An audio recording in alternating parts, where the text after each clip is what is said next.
골로새 교회는 바울이 세 번째 마지막 전도 여정 중에 세워진 교회입니다. 그 세 번째 전도 여행 중에 에베소의 두란노라고 하는 서원에서 2년 동안 제자들을 양육했죠. 집중적으로 성경을 가르쳤고, 그 제자들 중에서 한 사람인 에바브라라고 하는 사람이 세운 교회로 추정됩니다. 골로새 교회는 에바브라라고 하는 제자, 바울의 제자가 세웠을 것이다, 이렇게 추정되고 있습니다. 추정된다라고 하는 표현은, 교회는 어떠한 개인의 이름으로 세움받고 세워지고 무너지고 하지 않기 때문에 그렇습니다.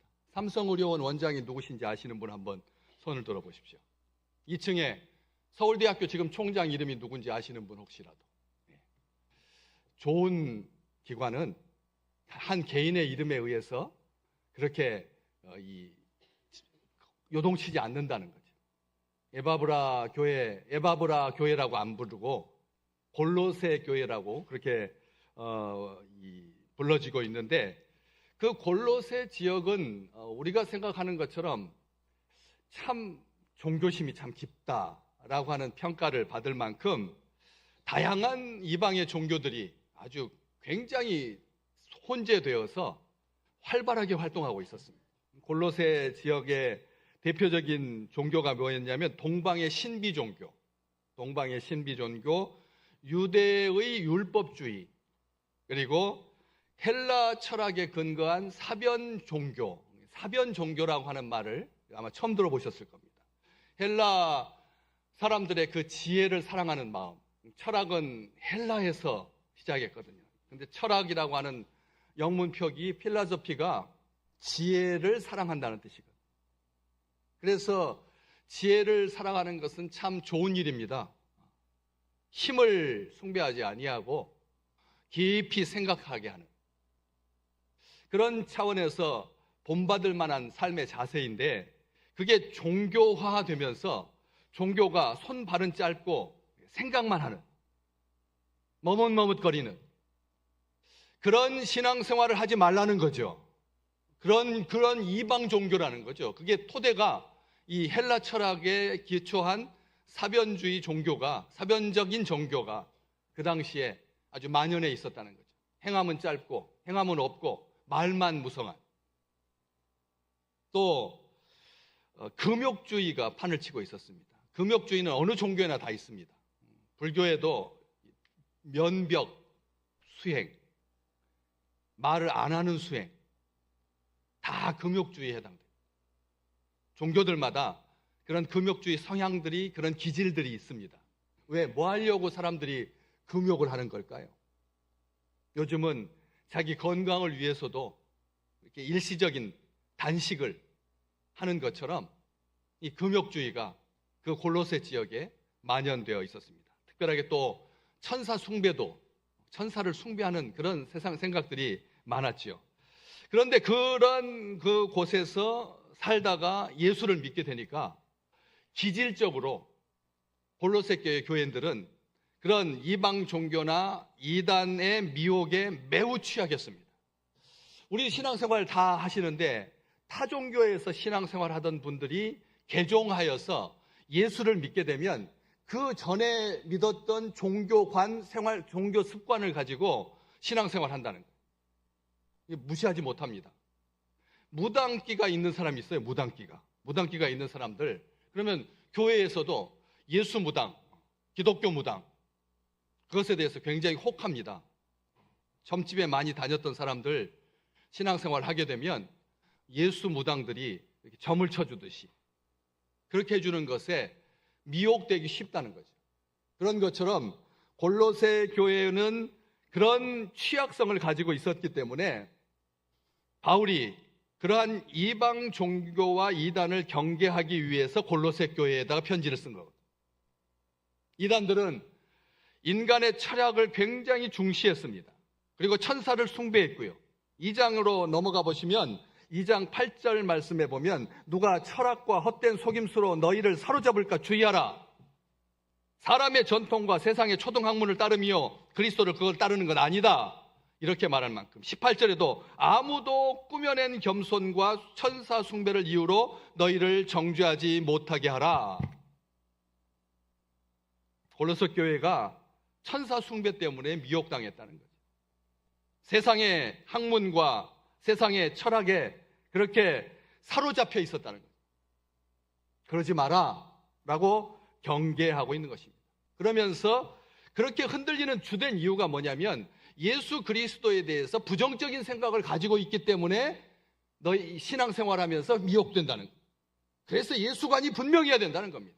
신앙생활을 오래 할수록 예수님이 누구인지를 분명하게 인식하고 고백하고 그 예수님을 붙잡아야지, 그렇지 아니하면 과거에 예수 믿지 않았던 때 그리고 살다 보면 미혹되기 쉽다라는 것이죠. 그래서 지난주부터 골로새서 1장 15절 말씀 가지고 그리스도는 보이지 아니하는 하나님의 형상이시다. 오늘 두 번째로 모든 피조물보다 먼저 나신 분이다. 좋습니다. 모든 피조물보다 먼저 나신 분이 우리 예수님인데, 이 먼저 났다라고 하는 이 표현이 사람들로 하여금 논란이 많은 표현이라는 거죠.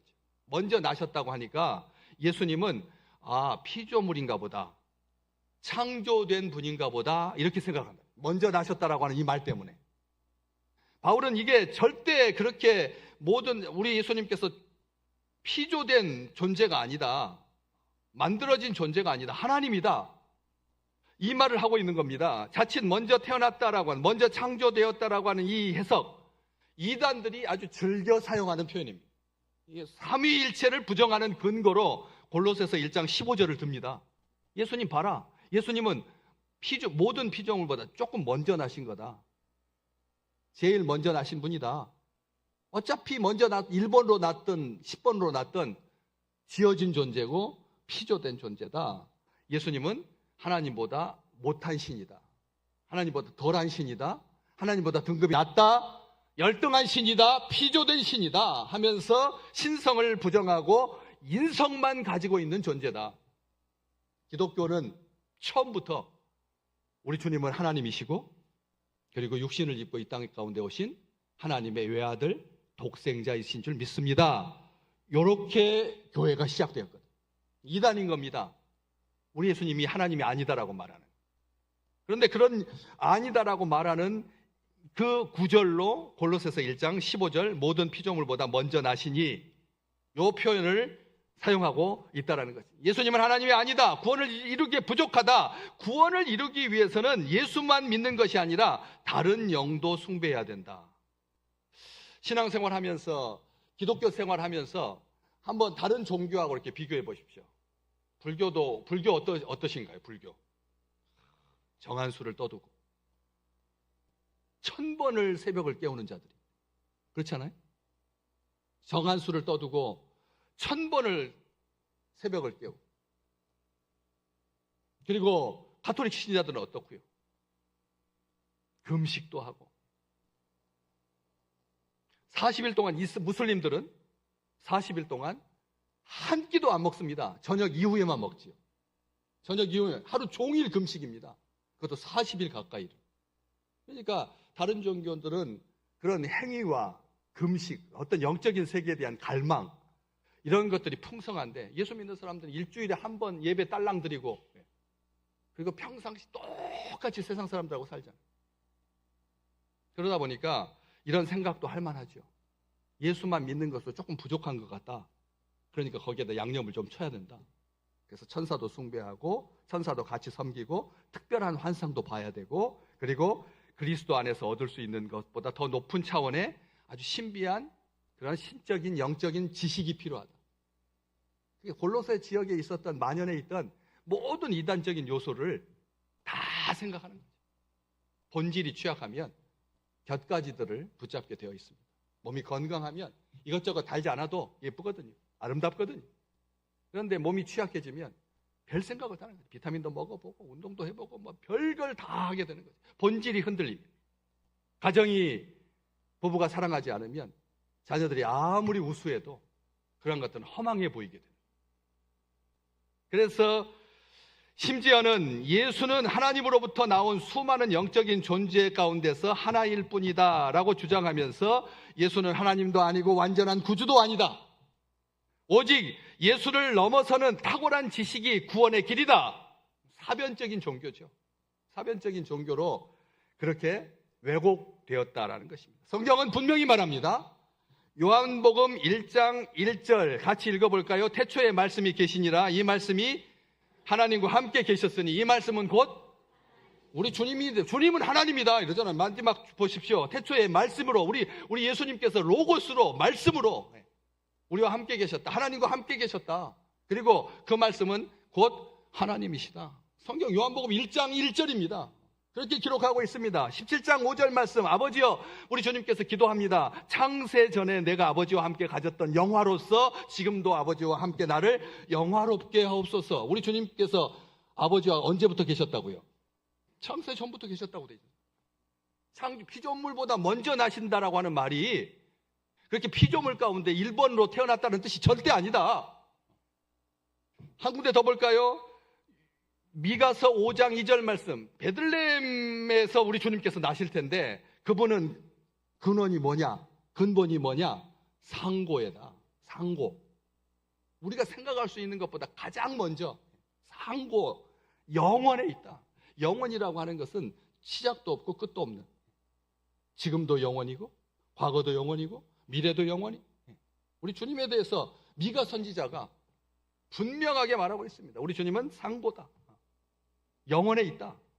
그렇게 말합니다. 지난주 바리새인들과 유대인들이 예수님 보고 너는 아직 50도 안 됐는데 50도 안 돼 보이 30살짜리한테 50도 안 됐다고 말하면서 그러면서 네가 아브라함보다 먼저 있었다라고 하는 말이 되느냐? 우리 주님께서 요한복음 8장 58절 말씀, 아브라함이 나기 전부터 내가 있었느니라가 아니라고요. 있었다라고 해도 되지만 아브라함보다 먼저 있었다라고 생각할까 봐 우리 주님께서 나는 아브라함이 나기 전부터 내가 있느니라 현재형으로 말하고 계시다. 우리 주님 피조물보다 먼저 나신 분이다라고 하는 뜻은 출생 순서가 아닙니다. 창조된 순서가 아니라는 것입니다. 먼저 났다라고 하는 이 표현 자체가 여기 17절에 한번 더 볼까요? 17절 우리 본문 말씀 성경책 골로새서 1장 17절 같이 읽어볼래요? 크게. 또한 그가 만물보다 먼저 계시고 만물이 그 안에 함께 있습니다. 여기도 먼저, 먼저라고 하는 표현이 그런 밑에 창조된 순서를 말하는 게 아니라고. 무슨 뜻입니까? 장자권을 말하는 겁니다. 장자권. 다시 말하면 최고라는 뜻입니다. 으뜸이라는 뜻입니다. 탁월하라는 뜻입니다. 장자가 기분 나쁘게 듣지 마십시오. 요즘은 다 장자니까 장자니까 아들 7 중에서 이렇게 순서로 하는 그런 시대가 아니니까 겨우 하나 날까 말까 한데 다 장자죠. 요즘은 다. 그런데 옛날에 형제가 많았을 때 장자는 대단했지 않습니까? 안 그렇습니까? 이스라엘에서도 장자한테는 그 뒤에 있는 형제들보다 남자 동생들보다 2배를 더 주게 돼 있습니다. 장자는 존귀한 힘의 근원이고 가문을 이어갈 자이고 귀한 존재였죠. 그런데 시편 89편 27절 말씀에 보시면 다윗을 하나님께서 내가 또 그를 장자로 삼고 세상 왕들에게 지존자가 되게 할 거다. 시편 89편 27절에 그렇게 기록되어 있습니다. 다윗은 몇째 아들인지 아시는 분 계시나요? 막내라고 하는 것은 아시네요. 막내였습니다. 2세의 막내였습니다. 그런데 하나님께서 사무엘한테 가가지고 2세의 아들 중에서 왕을 세워라. 당연히 누구한테 기름을 부어서 왕을 세울까요? 첫째한테, 장자한테. 근데 하나님께서 첫째한테 기름 부어서 왕으로 세우려고 하니까 아니다. 둘째도 잘생겼습니다. 하려고 하니까 아니다. 몇째까지? 7째까지. 7째까지 다 지나갔는데도 하나님이 아니라고 하는. 그러니까 사무엘이 하나님 앞에, 하나님 그러면 그래서 아버지한테 이새한테 물었죠. 혹시 아들 더 있느냐? 그랬더니 이게 다인데 막내 아들이 하나 있습니다. 지금 어디 있다고요? 들에 있습니다. 양치기로. 그래? 걔를 데려와라. 걔가 다윗이었다. 다윗은 그러면 이새의 몇째 아들입니다? 8번째 아들. 막내입니다. 그런데 시편 89편에 내가 그를 뭘로 삼는다고요? 장자로 삼는다. 출생의 순서가 아니라는 겁니다. 하나님께서 그를 지명하여서 장자로 세우신, 권위 있게 하신, 이게 장자의 표시입니다. 장자라는 말, 한 개인만 장자가 아닙니다. 한 민족을 또 장자로 쓰십니다. 출애굽기 4장 22절 말씀. 너는 바로에게 이르기를, 모세한테 말하는 거죠. 여호와의 말씀에 이스라엘은 내 아들, 내 뭐라? 장자다. 이스라엘이 모든 민족 가운데서 먼저 태어난 장자라는 뜻이 아닙니다. 모든 민족 가운데서 하나님께서 이스라엘을 특별하게 장자로 삼으신 거죠. 불러주신 겁니다. 인정해 주신 겁니다. 권위를 부여해 주신 겁니다. 그래서 먼저라고 하는 말은 그런 의미라는 거죠. 또 먼저라고 하는 말은 단순하게 그렇게 권위만 말하는 것이 아니라 이 진짜 권위가 뭐냐는 거죠. 장자됨의 진짜 권위. 권위가 진짜 뭘까? 이 에서하고 야곱은 쌍둥이였습니다. 쌍둥이였는데 야곱이 동생입니다. 에서가 형이고요. 몇 분 차이, 몇 시간 차이, 며칠 차이인지는 모르겠습니다. 그렇지만 쌍둥이였는데 장자는 누구였습니까? 에서였습니다. 그런데 그 에서가 가지고 있는 장자권을 야곱이 갖고 싶었죠. 그래서 어떻게 했나요? 팥죽을 대접한다고 팥죽으로 그 장자권을 삽니다. 장자권을 사지요. 그랬는데 장자권을 샀는데 야곱이 장자처럼 그렇게 행동했나요? 아주 교활하기 그지없었죠. 이름 끝 뜻대로 발꿈치를 잡는 자, 남의 발 뒤꿈치를 잡는, 속이는 자, 사기꾼, 그랬었잖아요. 그러다가 베델 들녘에서 하나님을 만나고 하나님 앞에 서원 기도하고, 내가 이곳에다 하나님 집 짓겠습니다. 내가 평생 하나님께 11조 생활하겠습니다. 내가 하나님을 떠나지 않겠습니다. 그래서 하늘까지 이어진 사다리에 천사들이 오르락내리락 하는 것, 그 중에 인자이신 예수 그리스도께서 계시는 그런 환상을 보았던 것처럼, 장자가 된다라고 하는 말은 장자권을 샀다고 해서 생기는 게 아니라는 거예요. 무엇을 통해서 확인할 수가 있느냐? 다음 절, 우리 말씀, 오늘 펴놓으신 말씀 다음 절 18절입니다. 거기 보면 두째 줄을 보내. 그는 몸인 교회의 머리시라. 그가 근본이시요. 그 뒤가 중요합니다. 여기 보시면 죽은 자들 가운데서 먼저 나셨다. 어때요? 먼저 났다라고 하는 표현을 또 쓰고 있죠. 아까 오늘 15절에 모든 피조물보다 먼저 나셨다. 그런데 18절에 죽은 자들 가운데서 먼저 나셨다. 이렇게 쓰고 있습니다. 다시 말하면 무슨 뜻이냐면, 우리 주님께서 다시는 죽지 않고 영원히 사시는, 그 먼저라는 뜻이 장자권, 권위만 말하는 것이 아니라 영원하신다. 영원히 사신다. 다시 말하면 잠자는 자들의 첫 열매가 되신다. 그래서 우리의 부활을 보증해 주신다는 뜻입니다. 아멘. 우리 주님께서 모든 피조물보다 먼저 났다라고 하는 말은 단순하게 장자권만 말하는 것이 아니라 죽은 자들 가운데서 먼저 나셨다라고 하는 표현으로 이어지면서 우리의 부활을 보증하신다. 그래서 요한계시록 1장 5절에 우리 주님께서 딱 먼저 나셨다. 근데 그 앞에 죽은 자들 가운데서 먼저 나시고, 요한계시록에서 이것을 다시 확증해 주고 계신다. 확증하고 있습니다. 우리 주님께서 죽은 자들 가운데서 먼저 나시고 땅의 임금들의 머리가 되시고, 그래서 예수님으로 말미암아 은혜와 평강이 우리에게 있게 되었다라고 성경은 기록하고 있는 것이죠.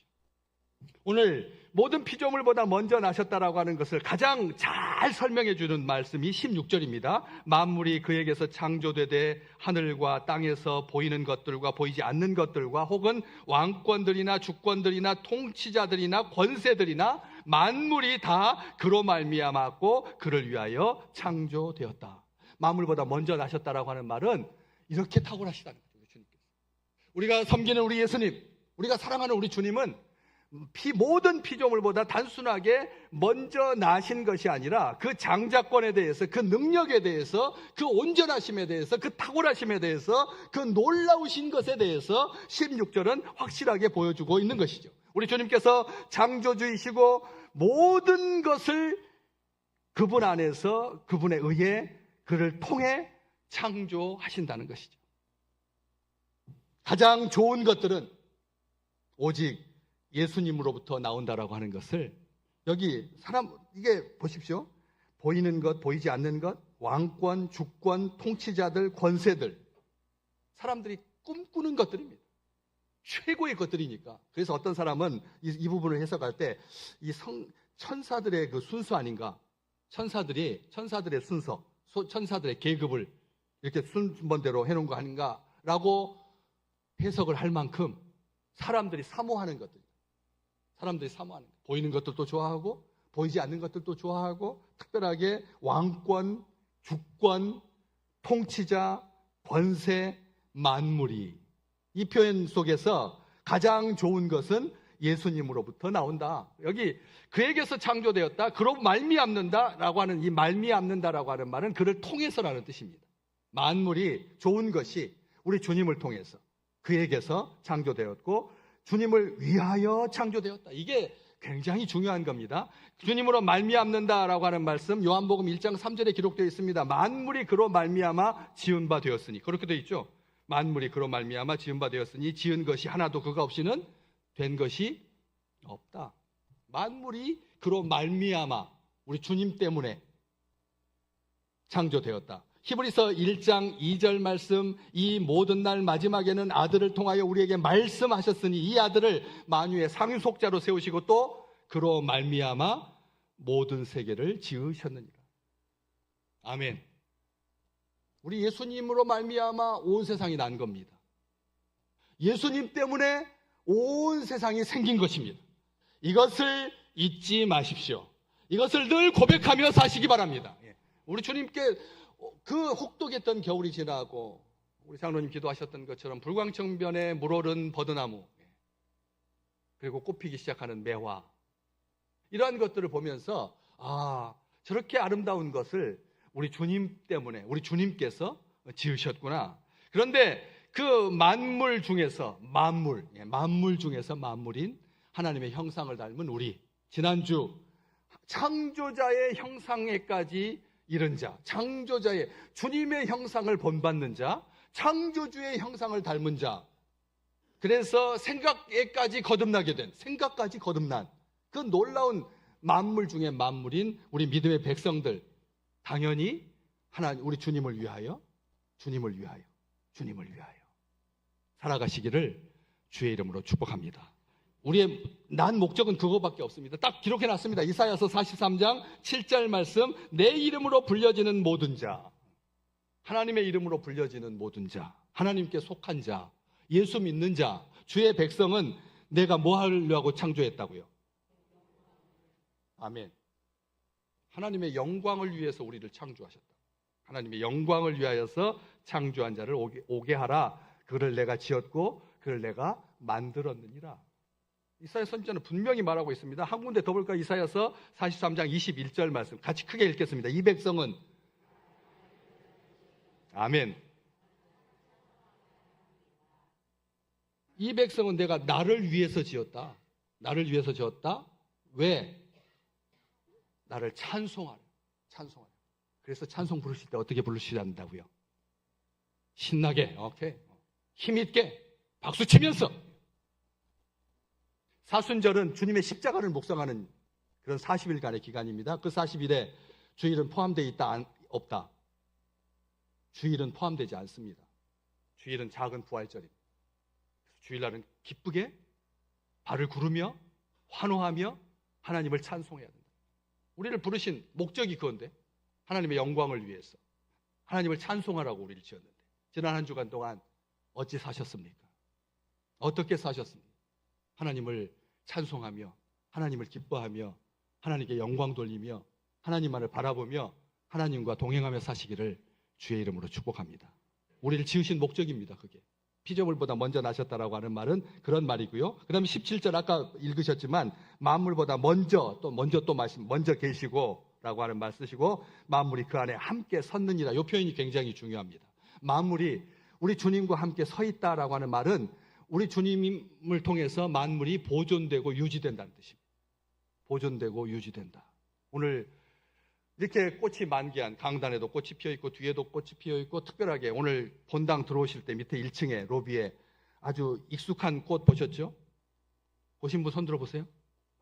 예배 드리느라고 전혀 신경 안 쓰시고 제가 정성껏 꽃집에 갈 때마다 골라서 그래가지고 일주일 동안 물 줘가지고 여러분이 오실 때 가장 행복하라고 그렇게 준비해놨는데 정말 실망스럽습니다. 예. 제 정성을 그리 모르시고 그 꽃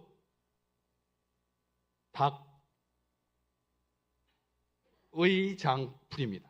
꽃 이름이 닭의장풀. 닭의 장풀이 아닙니다. 닭의장풀이라고 하는 꽃인데 생소하시죠? 한 번도 태어나서 아마 처음 들어보셨을 건데 그런데 그 꽃의 별명이 달개비꽃입니다. 달개비꽃 아시는 분? 달개비꽃 아시죠? 왜 시골에서 지천으로 특별하게 닭장 옆에 많이 피어 있다 그래서 그렇게 닭의 장풀이다 이런 말이 나왔다라고 사람들이 생각만 하는 거예요. 그런데 우리 한국의 달개비꽃, 닭의 장풀은 짙은 하늘색입니다. 어렸을 때 다 보셨죠? 짙은 하늘색입니다. 저 밑에 있는 꽃은 연분 분홍색이잖아요. 계량종입니다. 정말 그 하나님께서 우리 주님께서 만물이 나와 함께 서 있다. 저 하나를 피우기 위해서 봄부터 소쩍새는 그렇게 울었고 안 그래요? 그 하나를 피우기 위해서 봄부터 소쩍새는 그렇게 울었는데 우리 주님께서 우리를 위해서 만물이 그와 함께 서 있을 수 있도록 누워있지 아니하고 잠자지 아니하고 죽지 아니하고 만물을 소생하게 하시는 분은 우리 주님이시라는 겁니다. 오늘 예배 드리고 얼른 밥 먹으러 가시지 마시고 그 본당 입구에 자동문 딱 열렸을 때 딱 거기 두 개 딱 해놨잖아요. 제가 분갈이 해가지고 거기다 올려놓은 거거든요. 계속 필 겁니다. 달개비꽃, 닭의 장풀. 그렇게 그 안에 우리 주님은 만물의 보존자이십니다. 느헤미야 9장 6절 말씀. 오직 주는 여호와시다. 하늘과 하늘들의 하늘과 1월 성신과 땅과 땅 위에 만물과 바다와 그 가운데 모든 것을 지으시고 다 뭐 하신다? 보존하신다. 모든 천군이 우리 주님께 경배하나이다. 저 꽃이 피었을 때 누가 경배한다고요? 모든 천군, 천사가, 하늘의 군대가, 천사들이. 우리는 정말 너무 바쁘게 살아요. 너무 삶을 살아요. 근데 우리의 눈을 잠깐만 돌려보면 그 속에 우리 주님을 닮은 거거든요. 우리 주님의 그 고운 성품이, 그 아름다운 성품이 그대로 반영되어 있는 거예요. 그래서 느헤미야 선지자는 이렇게 다 모든 것을 지으시고 다 보존하신다. 주의 모든 천군이 주를 경배하나이다. 함께 섰다라고 하는 표현, 붙들어 주신다는 또 뜻이 있습니다. 붙들어 주신다. 히브리서 1장 3절 말씀. 이는 하나님의 영광의 광채시요 그 본체의 형상이시라. 그의 능력의 말씀으로 뭘 한다고요? 만물을 붙들어 주신다. 우리 주님의 능력의 말씀으로. 지금도 우리 주님께서 그 말씀으로 그것을 붙들어 주니까 넘어지지 않는다. 세워주신다. 그래서 죄를 정결하게 하는 일을 하시고 높은 곳에 계신 지극히 크신 이의 우편에 앉으셨느니라. 이렇게 지금 우리 주님께서 하고 계시는 일을 만물을 붙들어 주신다. 주님은 만물이 질서 정연하게 유지되도록 처음부터 끝까지 붙들고 계십니다. 우리 작년 창립 50주년 하면서 교회들마다 선물 받아가지고 1층 로비에 화분들 얼마나 많았어요. 여러분 기억나세요? 그렇게 많았는데 3개월, 이 2달 딱 지났는데 반은 죽었어요. 반은 죽어요. 그렇잖아요. 겨울인데 뭐 어떻게 살겠어요. 그래서 죽은 나무 보고 싶으면 휴게실 옆에 있는 데크에 나가보시면 그 겨울 2달 못 견뎌가지고 그렇게 죽잖아요. 그래서 바깥으로 빼잖아요. 거기다 또 그 화분에다가 또 새 나무를 심잖아요. 우리는 그럴 수밖에 없잖아요. 주님께서 붙들어 주셔야 살 줄로 믿습니다. 만물 중에 만물인 우리는 특별하게 주의 말씀으로 우리를 붙들어 주시지 않으면, 그래서 말씀을 듣지 않으면 우리는 못 삽니다. 절대. 그냥 한 주 한 주 연명할 뿐이죠. 매주일 주의 전에 오를 때마다 오셔서 주의 말씀을 들음으로 심령이 소생하기를 진심으로 축복합니다. 말씀을 들을 때 우리의 심령이 새롭게 되고 붙들어 주신다. 우리 주님은 만유의 근원이십니다.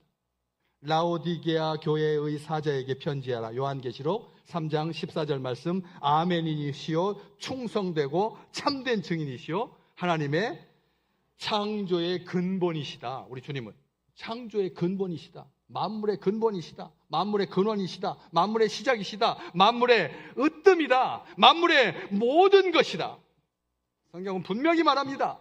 골로새 교회에만 쓴 편지에만 있는 게 아니라 로마서 11장 36절이 우리 주님께서 만물의 전부가 되신다. 모든 것 되신다. 같이 읽을까요? 이는 만물이 주에게서 나오고 주로 말미암고 주에게로 돌아갑니다. 그에게 영광이 세세에 있을지어다. 아멘.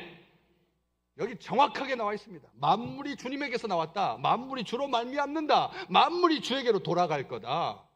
주님께서 만물의 존재의 의미이고 뿐만 아니라 궁극적인 완성도 우리 주님으로 말미암는다. 우리 주님은 창조주가 되신다. 보이지 않는 하나님의 형상이시다. 모든 피조물은 주님의 주권 아래에 있다. 주님은 우리의 모든 것을 책임져 주신다. 우리 주님이 우리의 모든 것이다. 우리에게 필요한 모든 것은 오직 그리스도를 통해서만 채워질 줄로 믿습니다. 모든 것을 채워준다.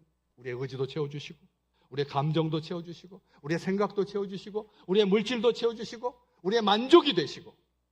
그래서 그리스도가 아닌 다른 것으로 우리는 어떤 것도 채움받기를 거부합니다. 이게 예수쟁입니다. 나는 예수님 말고 다른 것으로 답이 있다고 생각하지 않습니다. 예수님만이 답이시고, 예수님만이 나를 붙드시고, 예수님만이 나를 세우시며, 예수님만이 나를 사랑하시고, 예수님만이 나와 함께 동행하시고. 그래서 매 순간 우리 주님을 기뻐하고 주님으로만 만족하는 아름다운 우리 식구들 되시기를 주의 이름으로 축복합니다.